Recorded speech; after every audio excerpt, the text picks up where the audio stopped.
woman deserves a safe and respectful workplace. But what happens when that safety is violated?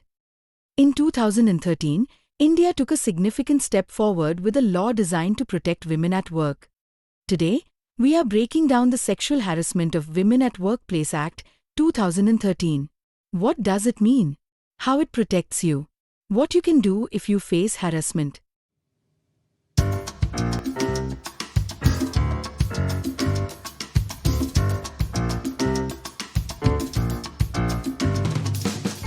Hi everyone. Welcome back to the channel. If you're new here, we break down essential information and personal development ideas in simple language. Today's topic is crucial for every working woman in India. The Sexual Harassment Act of 2013 was created with one clear objective: to prevent and address sexual harassment of women at their workplace. And here's the important part: this law applies everywhere. Government offices, private companies, NGOs, educational institutions. If you work there, you're protected. Now, let's talk about what actually constitutes sexual harassment under this law. The Act defines sexual harassment as any unwelcome act or behavior that is sexually colored and creates a hostile, intimidating, or uncomfortable work environment. This includes unwanted physical contact or advances, demands or requests for sexual favors, making sexually colored remarks, showing inappropriate content like pornography, any other unwelcome conduct of a sexual nature. The keyword here is unwelcome. You have the right to feel safe and respected at work, period. So, how does this law actually protect you? Through two types of committees. First, the Internal Committee or IC. Every workplace with more than 10 employees must set up an internal complaints committee. Think of this as your in-house protection team. Here's what makes this committee special: the majority of members must be women, and at least one member must be from a women's rights organization or NGO. This ensures you have unbiased support. But what if your workplace has less than 10 employees? That's where the local committee comes in. The district officer creates this committee at the district level to handle complaints from smaller workplaces. Now, the most important part: if you face harassment, here's exactly what you need to do. First, write down your complaint.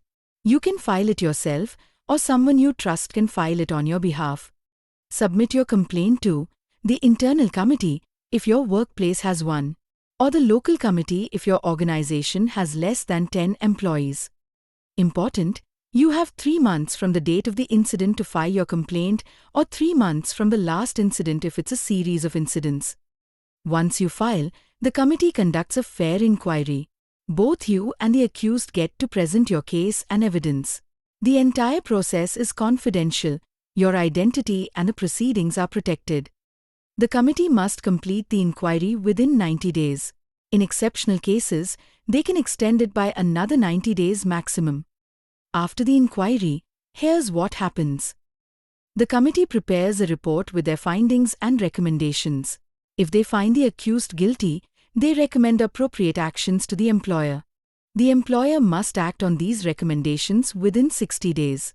The actions could include monetary compensation for you, counseling services, transfer of the accused, termination of employment, any other measure to ensure your safety.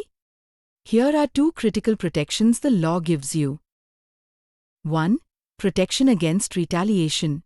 If you file a complaint in good faith, your employer cannot punish you, demote you, or treat you unfavorably. That's illegal. 2. Right to appeal.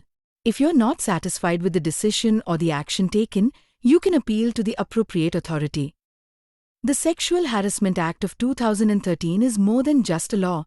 It's your right to dignity and safety at work. Remember, every workplace must protect you. You have clear procedures to follow. Your complaint will be confidential. You're protected from retaliation. Action will be taken. If you or someone you know is facing harassment, don't stay silent. Use this law. It exists to protect you. If you found this video helpful, please like, share, and subscribe. Drop your questions in the comments. We read every single one. And remember, knowing your rights is the first step to protecting them.